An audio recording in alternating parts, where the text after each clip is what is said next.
Tuhan bersamamu dan bersama rohmu. Inilah Injil suci menurut Yohanes.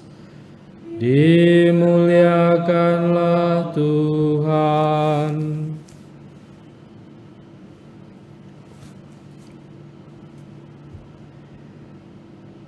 Dalam percakapannya dengan Nikodemus, Yesus berkata, "Janganlah engkau heran, karena aku berkata kepadamu, kamu harus dilahirkan kembali.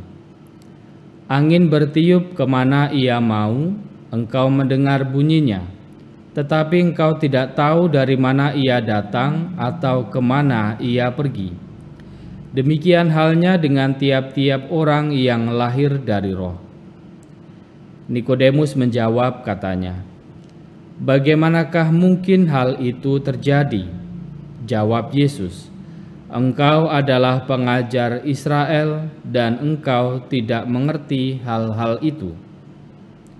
Aku berkata kepadamu, sesungguhnya kami berkata-kata tentang apa yang kami ketahui dan kami bersaksi tentang apa yang kami lihat, tetapi kamu tidak menerima kesaksian kami. Kamu tidak percaya waktu aku berkata-kata dengan kamu tentang hal-hal duniawi. Bagaimana kamu akan percaya kalau aku berkata-kata dengan kamu tentang hal-hal surgawi? Tidak ada seorang pun yang telah naik ke surga selain Dia yang telah turun dari surga, yaitu Anak Manusia. Dan sama seperti Musa meninggikan ular di padang gurun, demikian juga Anak Manusia harus ditinggikan, supaya setiap orang yang percaya kepadanya beroleh hidup yang kekal." Demikianlah sabda Tuhan. Terpujilah Kristus.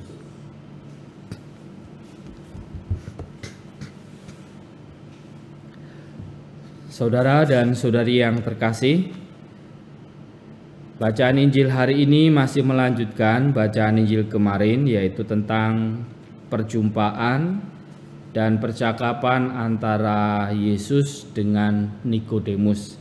Kita tahu Nikodemus adalah tokoh pemuka Yahudi, pemimpin, tokoh orang-orang Farisi, seorang pengajar juga.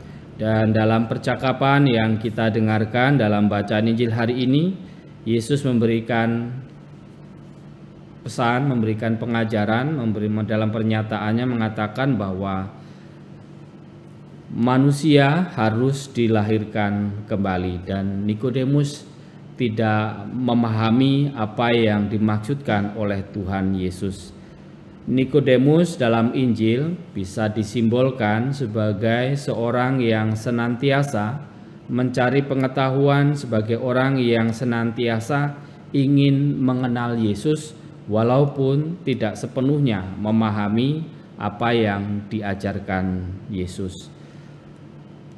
Pesan tentang kelahiran kembali yang disampaikan oleh Yesus bagi kita di masa Paskah ini mengajak kita pada akhirnya bahwa kelahiran kembali bukan tentu saja bukan dalam artian kelahiran secara fisik, tetapi kelahiran secara semangat dalam hidup kita.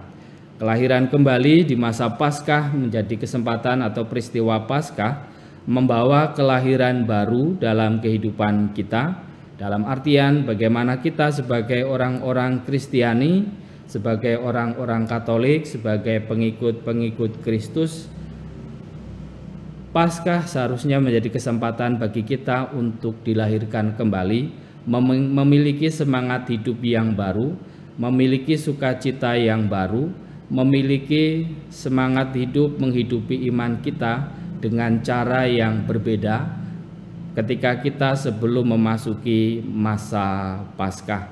Maka bacaan Injil hari ini menjadi kesempatan yang baik, dan perayaan Ekaristi hari ini juga menawarkan kesempatan yang baik untuk melihat dalam diri kita masing-masing kira-kira semangat hidup yang seperti apa yang harus kita perbarui, hidup dalam hal apa yang harus kita perbaharui. Kalau dalam bacaan pertama dalam Kisah Para Rasul kita mendengarkan tadi bagaimana para murid-murid hidup sehati dan sejiwa. Mereka hidup dengan penuh kerukunan, mereka hidup dengan saling memperhatikan, mereka hidup dengan cara saling berbagi, mereka hidup untuk saling meneguhkan satu sama lain. Mungkin itu bisa menjadi salah satu pilihan bagi kita untuk menghidupi kelahiran kembali, untuk memahami apa yang diajarkan Tuhan Yesus. Dan juga mungkin semangat hidup Santa Katarina yang hari ini diperingati oleh gereja, apa yang diajarkan, yang dituliskan oleh Santa Katarina mungkin juga bisa menjadi panduan bagi kita untuk memiliki semangat hidup, atau bagi kita untuk kita dilahirkan kembali dan memiliki semangat hidup yang baru sebagai pengikut-pengikut Kristus. Maka saudara dan saudariku yang terkasih, seperti pesan Yesus kepada Nikodemus, kita diundang untuk dilahirkan kembali, memiliki semangat hidup yang baru sebagai para pengikut Kristus. Mari kita mencoba melihat dalam diri kita masing-masing, kira-kira hidup apa yang harus kita perbaharui dalam perjalanan hidup kita. Mari kita mohon rahmat Allah, kita mohon doa juga dari Santa Katarina. Semoga Paskah ini menjadi kesempatan bagi kita untuk dilahirkan kembali sebagai para pengikut Kristus, sebagai orang-orang Katolik, dan memiliki semangat hidup yang baru sebagai murid-murid Tuhan. Kemuliaan kepada Bapa dan Putra dan Roh Kudus, seperti pada permulaan, sekarang, selalu, dan sepanjang segala abad. Amin.